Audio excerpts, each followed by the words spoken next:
Bismillah, Assalamualaikum warahmatullahi wabarakatuh. Waalaikumsalam warahmatullahi wabarakatuh. Alhamdulillah jumpa lagi ya ayah bunda abang kakak semuanya di series yang ini sudah hampir kepada final episode ya. Ini di hari ke-29, mungkin vibes-nya udah vibes lebaran nih. Iya, sudah pada mudik pasti, Betul. sudah pada di rumah, di Sudah kampung kumpul keluarga, halaman. Iya ya ya, Allah. banyak sekali. Udah nyobain bajunya yang ternyata Iya. melar lagi. Hati-hati nanti lebaran nggak cukup lagi. Itu namanya lebaran, bukan lebaran ya.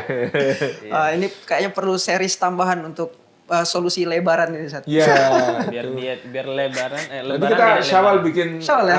Insya Allah. bikin series hidup sehat. Hidup sehat. Pasca Ramadan. Itu harus. Penting itu penting. Iya. Hari ini kita akan membahas satu kisah yang menarik sekali tentang salah satu tokoh di Indonesia, pahlawan di Indonesia, Panglima Besar.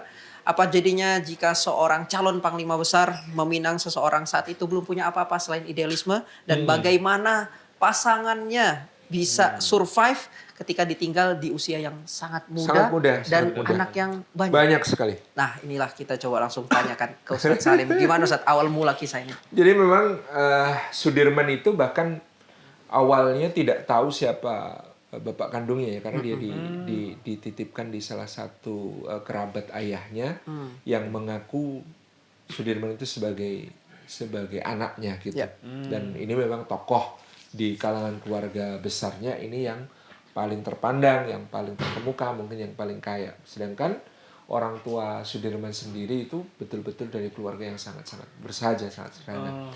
Kalau pamannya ini asisten wedana, agak lumayan gitu ya, yang kemudian dia kira sebagai ayah kandungnya. Baru umur 18 tahun dia tahu siapa ayah kandungnya.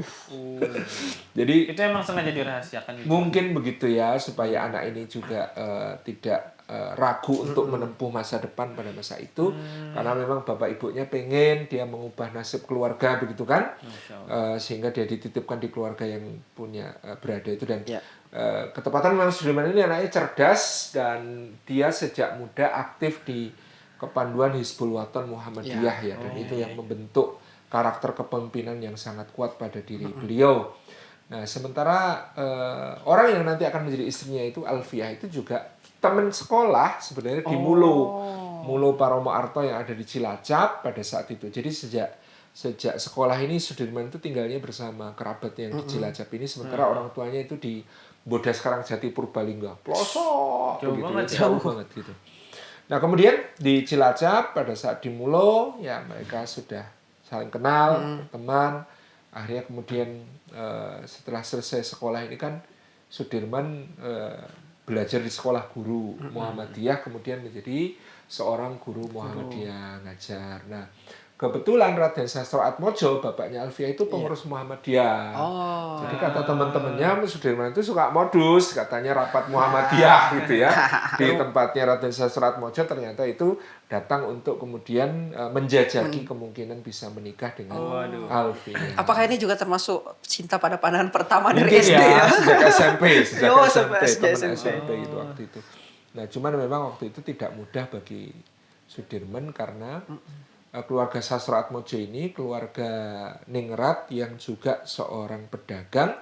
Lebih-lebih pamannya Alfiah namanya Raden Mukmin, itu pedagang besar di Cilacap yang memiliki jaringan perdagangan sampai ke berbagai wilayah, dari Kawunganten, Sidareja sampai kemudian ke Kroya. Itu semuanya jalur perdagangan yang dikuasai oleh pamannya Alfiah ini, yang orang kaya ini.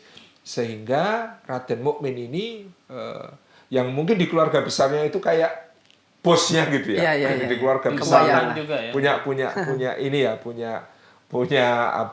nilai pertimbangan yang selalu diperhatikan oleh kakak adiknya yang lain. Raden Mukmin mengatakan Alfiah ini kalau nikah ya minimal harus sama yang selevel dengan kita.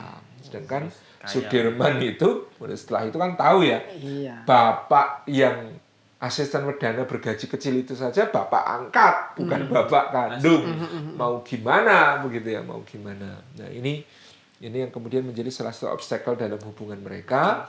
Tapi uniknya ya memang karena Sudirman ini orang yang menonjol, selain seorang guru, dia juga ibadahnya itu luar biasa. Jadi Soleh lah ya. ya soleh. Ketika itu diceritakan dia sering puasa Senin Kemisnya tidak pernah lepas, gitu ya, sholat tahajudnya tidak pernah lepas, sehingga teman-temannya itu kalau manggil Sudirman Pak Haji. Oh. Jadi Dulu sejak zaman itu sudah ada ya. Kalau Stigma Pak Haji itu orang Kalau soleh. zaman sekarang biasanya dipanggilnya Pak Ustadz, Pak Ustadz. Pak Ustadz, iya. itu Pak Haji. Kalau zaman dulu Pak Haji. Jadi Sudirman ini gigih ya untuk memperjuangkan cintanya, dan kebetulan Sudirman itu didukung oleh ibu angkatnya. Oke. Ibu angkatnya itu membedah semua tabungannya, dibelikan Masya Allah. berbagai hadiah untuk diantar ke keluarganya Alfiah untuk membuktikan bahwa Sudirman dan keluarga ini serius. Pantas. Sudirman dan keluarganya ini patut dipertimbangkan gitu ya, sehingga dengan bangga bahkan ibunya Sudirman, ibu angkat ini mengatakan, anak saya ini lebih saya sayangi daripada anak-anak kandung saya, dan dia kebanggaan keluarga kami. Dia pemimpin dan akan jadi calon pemimpin gitu. Itu yang menjadi kekuatannya Sudirman itu salah satunya dari ibunya ini. Akhirnya mereka pun menikah. Nah, ketika mereka menikah, Sudirman masih mengajar di Muhammadiyah pada waktu itu. Kemudian datanglah Jepang.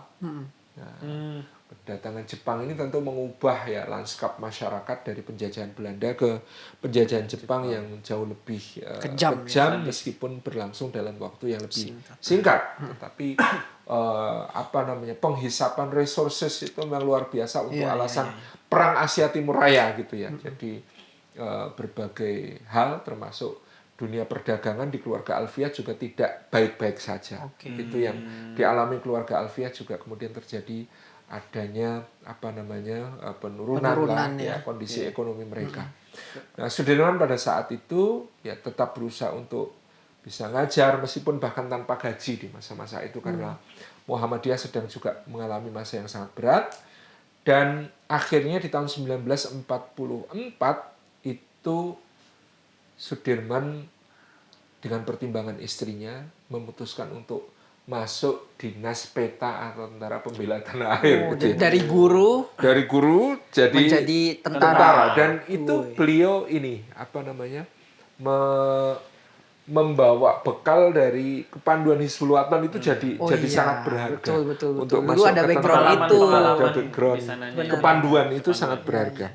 Dan kita lihat luar biasa ya, para pahlawan besar yang memimpin perang di banyak negara Muslim melawan penjajahan itu guru.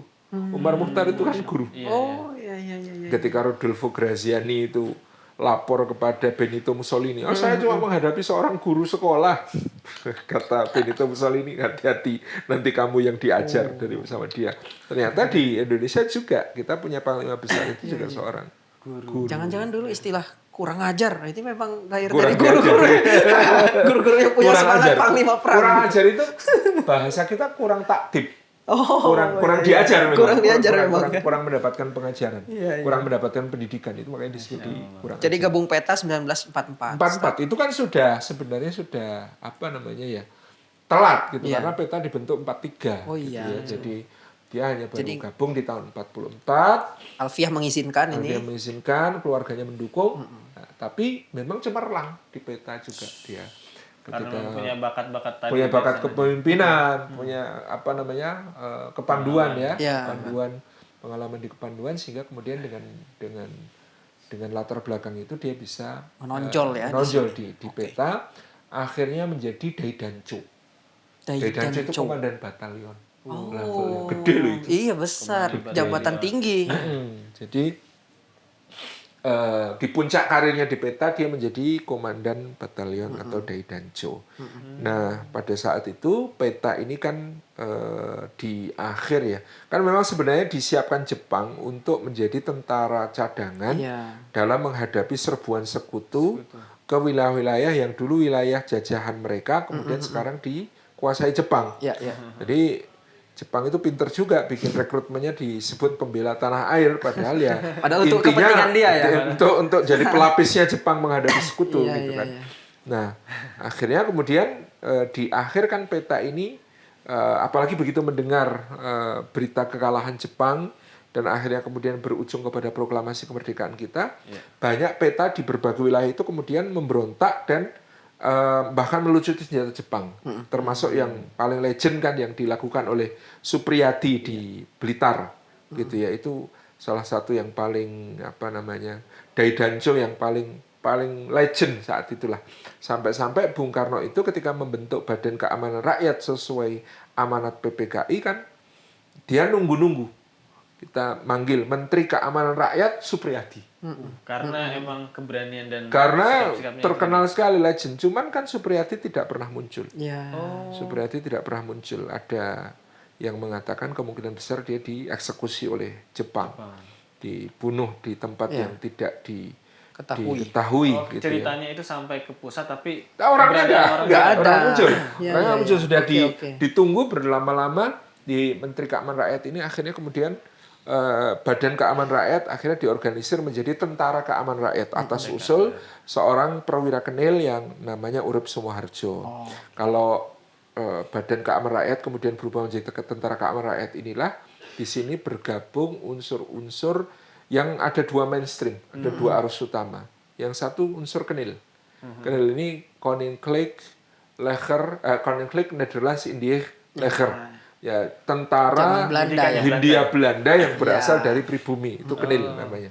Nah, kenil-kenil ini kan memang dididik sebagai tentara ya. Mereka rata-rata ada bahkan lulusan Breda, Akademi Militer di Belanda, ada yang lulusan Bandung, Akademi Militer di Bandung yang dibikin oleh Belanda gitu ya.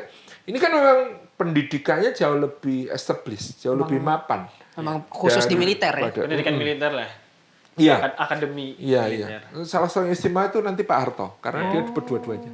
Dia kenil dapat pendidikan kenil, kemudian dia juga peta dapat. Nah, itu nanti Soeharto itu istimewa di situ. Dia karena dapat dua arus itu.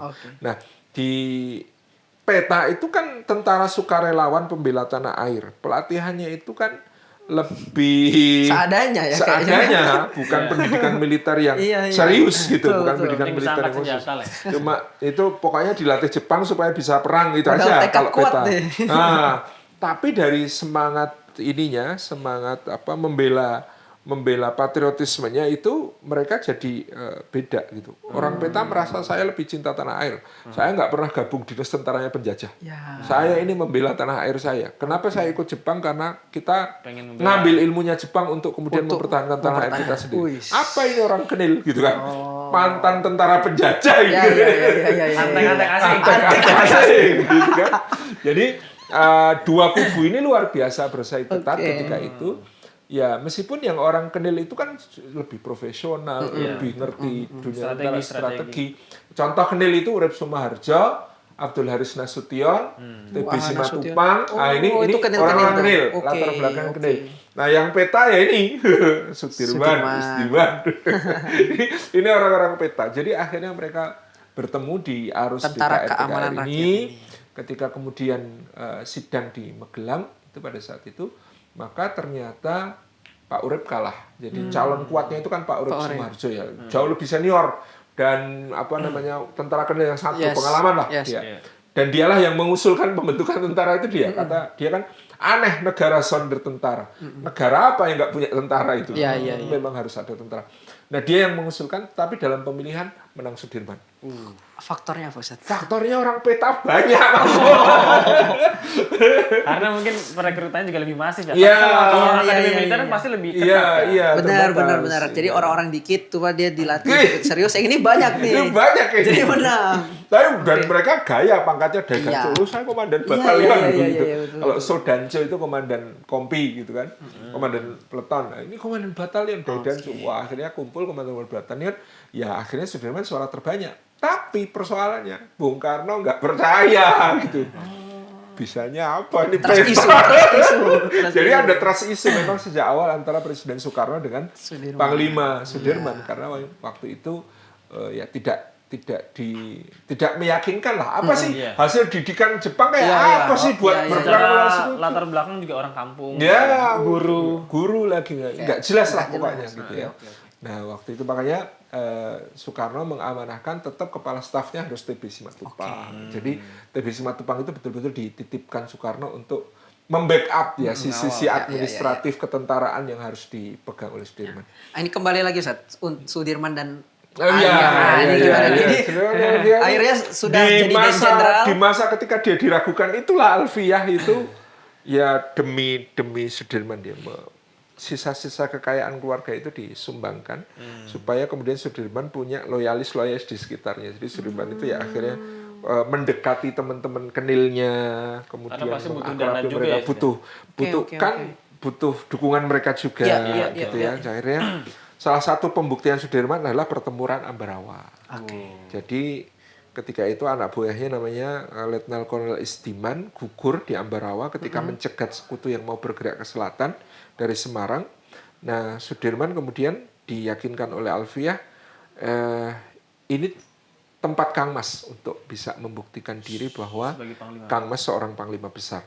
Tidak masalah apapun yang terjadi, Kang Mas harus turun. Akhirnya kemudian Sudirman turun ke Palagan Ambarawa dan menang. Memukul mundur sekutu kembali ke Semarang. Dan itu prestasi yang mengharumkan nama Sudirman di seluruh tentara sehingga konsolidasi internalnya udah dapat. Jadi tentara semuanya percaya kepada dia, kemampuan tempurnya karena memukul mundur sekutu itu luar biasa. Tidak mudah. Tidak mudah. Karena pasti ada perbedaan kemampuan senjata. Oh jauh gitu ya, karena apalagi waktu itu sekutu pakai angkatan udaranya juga gerak, pakai Mustang cocor merah itu ya pesawat yang terkenal. Satu kan jatuh di Ambarawa itu ada yang satu ditembak jatuh yang kemudian sekarang dipasang itu luar biasa bisa memukul mundur sekutu yang seandainya Ambarawa itu dikuasai maka Magelang, Jogja, Solo jatuh. Itu. Strategis itu. Dan ini menang. Dan ini menang dan tentara sekutu diusir balik ke Semarang. Itu kan sebuah catatan prestasi yang gemilang. Nah, Sudirman akhirnya kemudian establish sebagai panglima besar. Tapi tahun itulah dimulainya Sudirman sudah sering batuk-batuk. Ujian kesehatan mulai di situ, di mana awalnya paru-paru basah. Sampai akhirnya ternyata diagnosisnya adalah tuberkulosis, TBC, gitu ya. Ini kalau dari Ustadz Ahmad, apa insight-nya yang mungkin Antum pelajari lah dari ini? Sangat erat kaitannya ya antara tadi penyakit. Tadi kan kalau sejarah perjuangan beliau pastinya dibersamai terus sama Alfiah. Cuman cinta itu kan memang teruji dengan ujian-ujian ya. Kesetiaan itu kelihatan kalau udah ada ujiannya. Ada masalah. Dan salah satu ujian yang menimpa Jenderal Sudirman selain tadi ada mungkin friksi dengan berbagai internal tentara. Itu salah satunya adalah kesehatan dan beliau punya masalah besar di paru-paru karena memang sisi lain Jenderal Sudirman ini adalah seorang perokok berat. Iya. Ini sebelum Muhammadiyah mengharamkan rokok. Beliau Buatan Muhammadiyah. Itu belum diharamkan ya. Iya. Beliau seorang perokok berat dan itu awalnya ya istrinya udah berulang kali lah menasihati cuman ternyata masih terus seperti itu. Bahkan dalam perang-perang gerilya beliau juga masih seperti itu. Sampai membantu konsentrasi kan beliau. Iya, menurut beliau gitu ya. Dan sampai-sampai ketika akhirnya dirawat di rumah sakit di panti rapi di Jogja. Itu udah nggak boleh ngerokok itu. Sama dokter udah dilarang, apalagi juga paru-parunya kan selama perang gerilya beliau satu paru-paru aja. Iya, kita tahu kan, satu paru-paru nih. Itu sudah dioperasi itu. Karena dioperasi, dinonaktifkan. Cuman waktu itu dokter itu ngasih sugestinya ke Jenderal Sudirman, ini tadi operasinya cuma ngambil sebagian ada organ yang rusak gitu. Padahal diambil separuh. Diambil satu. Itu dinonaktifkan. Jadi beliau karena nggak tahu gitu ya udah berjuang aja berjihad. Cuman kondisi di Ambarawa tuh sebenarnya udah kayak gitu paru-parunya. Cuman beliau akhirnya kolaps juga pada akhirnya kan di usia yang masih cukup muda sekitar 33-34. Dan tadi di panti rapi itu beliau ternyata dengan kondisi yang udah separah itu masih kangen asap rokok. Jadi ada fenomena menarik gitu. Oke, terus? Nah disitulah beliau kemudian request kepada Siti Alfiah, bisa nggak kamu ngerokok? Kamu aja yang ngerokok mewakili. Nanti asapnya dititipkan ke wajahku. Dan akhirnya sampai sebegitunya. Iya beliau tadinya ya Siti Alfiah kan kontra juga, cuman ini permintaan dari suami yang udah sakit keras. Iya, kondisi sudah seperti pengen itu. nyenengin lah ya, akhirnya dari situ beliau kemudian ngerokok. Meniupkan asap. Oh, menarik ke sekali wajahnya ini. Jenderal Sudirman supaya dia bisa menghirup asap rokok itu. Jadi, jadi perokok pasif juga. Oke. Nah, Ustaz, akhirnya dari situasi ini kan ya Jenderal Sudirman sampai kondisinya semakin parah ya, semakin parah dan di usia 34 tahun Iya, inilah tahun 1950, akhirnya 34 tahun. Jenderal Jenderal Sudirman Sudirman itu wafat itu meninggalkan 7 putra-putri. 7 putra-putri, satu orang istri. Satu orang istri. Alfiah. Bayangkan di usia 34 tahun, kan mereka sebaya ya. Iya, Alfiah iya, sekitar iya. 33 kalau nggak salah. Ketika ditinggal. 33 itu masih muda banget Muda gitu. banget, Sat. Ditinggalin Muda 7 banget, Sat. anak. 7 anak. Berarti sebenarnya nikahnya juga Kayaknya muda sih. usianya lumayan muda ya, Sat ya. 20-an Iya, ketika iya. menikah. Iya. Nah, ini bagaimana Dan- situasi Alfiah ini? Itulah kadang-kadang ujian pernikahan itu tidak hanya saat pasangan kita masih ada. Betul. Dan itu terjadi pada Alfiah ketika kemudian ditinggal oleh Sudirman di usia yang sangat muda dengan anak-anak yang masih kecil-kecil dan dia berkomitmen untuk mendidik dan membesarkan semuanya sebaik-baiknya. Nah, itu janji yang dia ucapkan kepada Sudirman di di saat terakhir dan dia penuhi dan dia perjuangkan apapun yang terjadi dan bahkan banyak mungkin ya yang mendekati Alfiah untuk kemudian boleh menikah lagi sesudah ditinggal Sudirman, tapi Alfiah memilih saya harus fokus membesarkan anak-anak ini amanat suami saya gitu ya. Ini mirip kisahnya Ummu Hani itu ya. Iya, kemarin ya kita Yang cerita. menolak pinangan Nabi karena punya banyak anak harus diurus. Iya, harus. Luar biasa. Tapi gimana ya kalau dari Ustaz Ahmad ini ya tadi ujian tuh ada yang saat masih hidup. Nah, ini ujiannya yang ditinggal gitu kan. Move on dari situasi Patah hati di usia semuda itu iya, loh. supaya bisa kuat. Bahkan ini kondisinya juga kan membesarkan anak ini tanggungan yang luar biasa ya. Betul. Menjadi bahasanya mungkin sekarang jadi single mom gitu. Single Single parent Single gitu. parent. Nah, ini gimana tipsnya nih untuk yang mungkin ada yang merasakan ini? Iya, pastinya kondisi itu disebut sebagai satu kehilangan yang berlapis-lapis ya. Udah kehilangan pasangan yang dia sayangi, terus dia juga ada krisis di mana dia harus mengurus banyak anak sekaligus dan itu pastinya nggak bisa kita lakukan seperti itu kecuali pertama di diri kita punya kekuatan tersendiri, kesadaran, daya tahan ya, daya dari tahan, sosial. dan pastinya juga butuh lingkungan sosial. Nah, buat misalnya nih ada di antara pemirsa teman-teman yang dalam kondisi seperti ini, jangan kita kemudian merasa sendirian. Walaupun mungkin misalnya memang secara fisik kita sendiri gitu ya, nggak ada suami atau nggak ada istri, tetapi jangan berhenti kemudian kita ngerasa ini aku nggak akan bisa menghadapi. Kita harus mencari faktor-faktor pendukung Support system. Ya, tadi ya, dengan ya. bergaul sama teman-teman yang baik, teman-teman yang solihah, teman-teman yang solih. Di situ kita kita mungkin ngerasa bertemanan itu mungkin menambah masalah atau capek, padahal sebenarnya itu bisa memberikan support system. Dengan catatan berarti temannya harus tepat. Teman yang tepat. Kalau nggak nanti malah nambah masalah ya, Iya. Zat ya. Mungkin itu tadi salah satu support system dari Siti Alfiah adalah keluarga-keluarga itu Ya, tadi tetap ya, ya. membersamai beliau. Insya Allah. Ya, ini menarik banget ya. Episode kali ini kita belajar dari satu tokoh pahlawan Indonesia yang semua yang kita ceritakan tadi ya teman-teman diambil ibrohnya, ambil yang baik-baiknya ya, insight-insight menariknya dan terutama mudah-mudahan ini bisa menjadi pelajaran untuk menguatkan kita yang hari ini mendapatkan ujian salah satunya dengan kehilangan. Insya Allah kita jumpa di episode berikutnya. Assalamualaikum warahmatullahi wabarakatuh.